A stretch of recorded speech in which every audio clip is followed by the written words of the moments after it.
Alrighty, I just wanted to discuss this because to me, this is a short video. I was going to talk about this in my video game remake opinion piece, but I just can't pass up a good opportunity.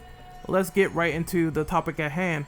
The Prince of Persia Remake just got confirmed for a January 2021 release, and I believe they have only like 5 or 6 months to polish this in terms of graphics.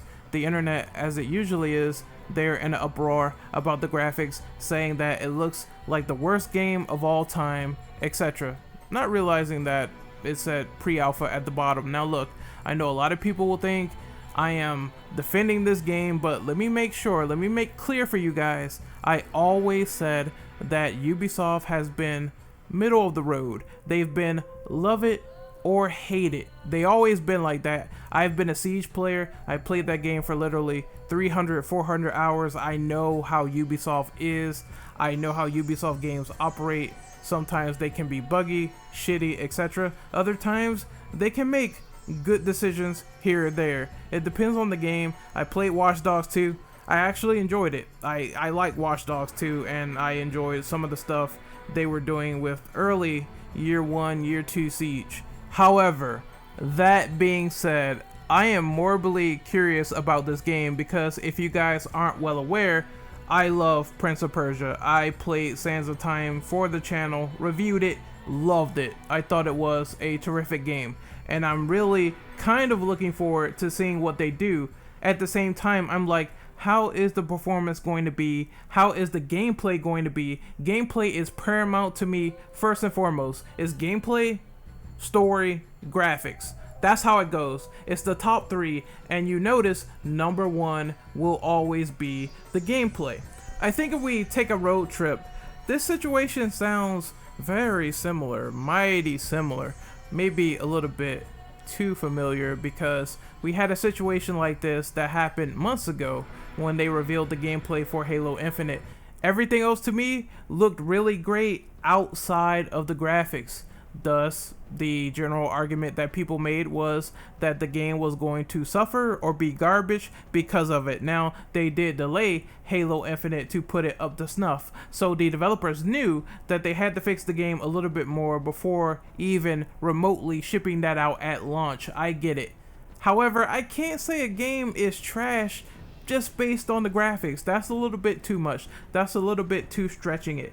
The only way I could judge that, especially for an unreleased game, is by playing the final build and going from there. No matter what development hurdles they may face, as long as they show that they remotely give a shit, I'm going to give them the benefit of the doubt and play the actual final build and then go on from there in terms of judging. Yes, I'm sure there's going to be a compelling case to be made about the Ubisoft egregious nature as to what they did with the pre-order bonuses when they put the classic prints, classic swords, and a classic filter behind a pre-order paywall, so to speak. I'm keeping that same energy. I don't care that much about cosmetics. If it doesn't affect my game in a way where it's something I need via gameplay, or if it doesn't add anything at all outside of a look, then I pretty much don't give a shit. Now, what people like to do is they like to make their apples and orange comparisons. And every time they do it, it's really kind of stupid, or they don't fact check, etc. You know how the internet works. When people said that Final Fantasy VII Remake looks better than Prince of Persia, it's like you have a point that it came out right, it came out correct. That's what Square Enix wanted to do, and it's something that people bitched about when they decided to compromise the gameplay content that you get in the package. There's a post on Push Square that details some of this irony when people make these comparisons to the graphics of Prince of Persia Remake and Final Fantasy VII Remake, and they talk about the troubled development of Final Fantasy VII Remake and some of the compromises they needed to do. Yoshinori Kitsei says this, and I quote, At the beginning of the project, we had two directions we could go. The first was to make the project with the highest possible level of graphics, visual quality, and detail, and not remove anything fans wanted to see. Instead, it would expand upon the original game to make it something even more immersive. That's talking about Final Fantasy VII Remake that we receive now as Part 1, Part 2, etc. Here's where it gets interesting when they talk about the second option. The other option was to include the entire scope of the original game in a single release, but in order to make that work as a modern game, we wouldn't be able to go for the highest visual quality, and we would have to also cut back on areas and scenes from the original. Essentially, in order to make a single release viable, the resulting game would have ended up being a digest of the original story, and we didn't think that fans would be pleased with that. Guess what they did for the initial release? They chose option 1, which was to not compromise the game, which was to make good graphics, which was to cut a slight corner and not add all the content in a single release. Instead, they had that option. However, the graphics would take a hit, and you would also lose out on potential content in the process. I think Square Enix knew that if you guys wanted the full game, which you still complained about anyway, because there's still people saying, why do I have to wait and get this in multi-parts? There's no pleasing people no matter what you do. You could offer them the full game and say, hey, this might take a graphical hit. You would get the full complete Final Fantasy VII experience, Disc 1, Disc 2, Disc 3, and there's still people that will say, this game looks like trash, I'm not getting it, fuck this game, why is it not graphically up to snuff, when they know they can't do it. They chose the other option. And then there's people that will complain about not getting the full game as multi-parts. So what the fuck do you want if both options cannot be done? It's like, I know you can have the hypothetical third option, just make the full fucking game and have it take like 20 years in order to make one single release. They didn't find that ideal. You don't always get all your eggs in one basket. I just don't know what's wrong with people, man, when they make these comparisons and they don't look at the history as to how Final Fantasy VII Remake got made in the first place. How they had to compromise giving you the full game in order to make something that was graphically superior that fans wanted and add on top of the content. I know you might say it's filler or whatever, but they added something new to the game. And that was something that was appreciated by a lot of people out there. That's why, for the bad, for the good, you gotta take what you take. Like, sometimes you just can't be taking all the fucking time. You gotta be giving back and giving their props, as well as also, you know, fairly doing constructive criticism right. Like, if they do enhance this game for Prince of Persia Remake, if it is something fun to play, and you just can't get over the graphics, then what the fuck do you want? A barely functioning game that's cut into 80,000 parts until it's finally right? Or do you want a game that's competent?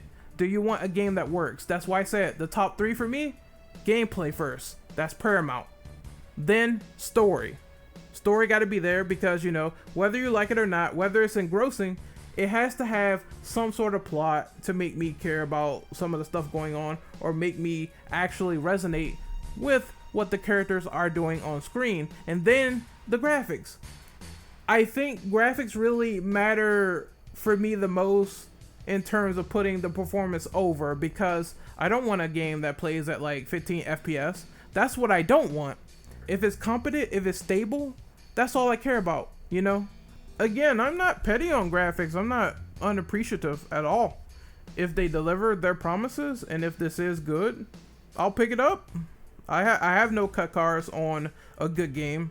Some people do though, and honestly, I just think it's quite hilarious when they compare this and they don't know how Final Fantasy was developed. They don't know how it was originally going to be, and they still complain about what we got now, which is the graphically superior option with side missions on top of that.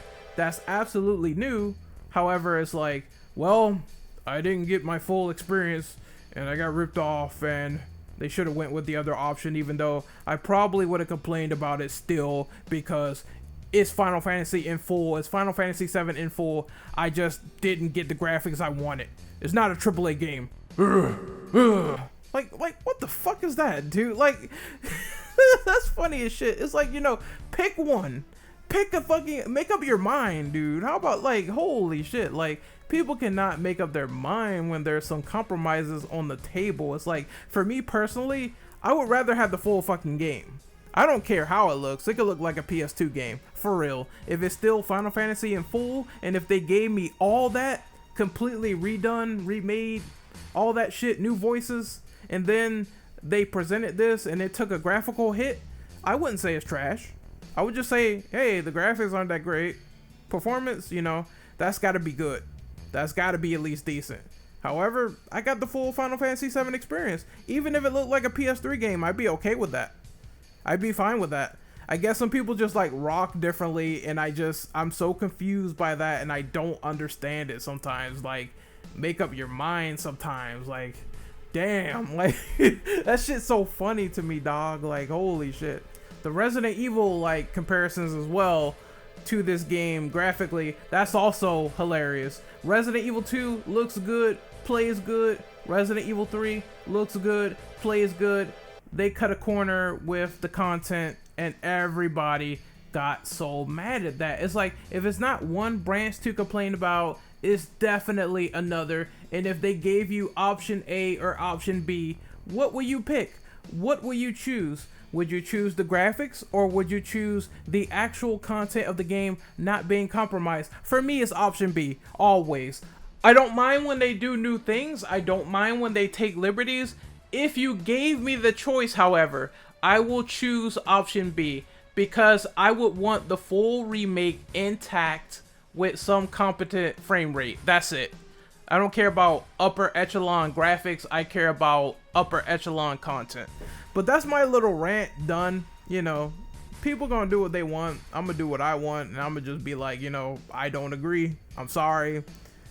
Kick rocks. that's how it is, man. Like, but it doesn't affect me in the long run. I want to see how this is. I know Ubisoft has not had a good track record, and that's gonna factor in. But I mean, I'm always willing to give something a chance if they do actually try. And trying is important. Making effort. If they actually make an effort, I'll see what's up. Until then, this is Renegade Operative signing off. Oh, also, I forgot to say, so people, you know, will not use this against me. If they don't make an effort, then I will rightly say so as well. You know, if they absolutely butcher the remake and make it like a 3 out of 10 and the performance is bad, yes, I will say something about it. Like, I'm just saying how hypocritical this argument is when they say, oh, Final Fantasy looks better. However, people still complain about Final Fantasy because it's a multi-part and says it's trash. Yet they don't see the compromise in this statement and the stuff they could have went with, but they just didn't. Anyway, I'm signing out for real this time. Be sure to like the video if you like the rant, you know, subscribe. I might got more coming along the way as they reveal news, because this is quite cathartic for me. Anyway, once again, check me out, social media below, all that jazz, and I will see you beautiful people next time. Later.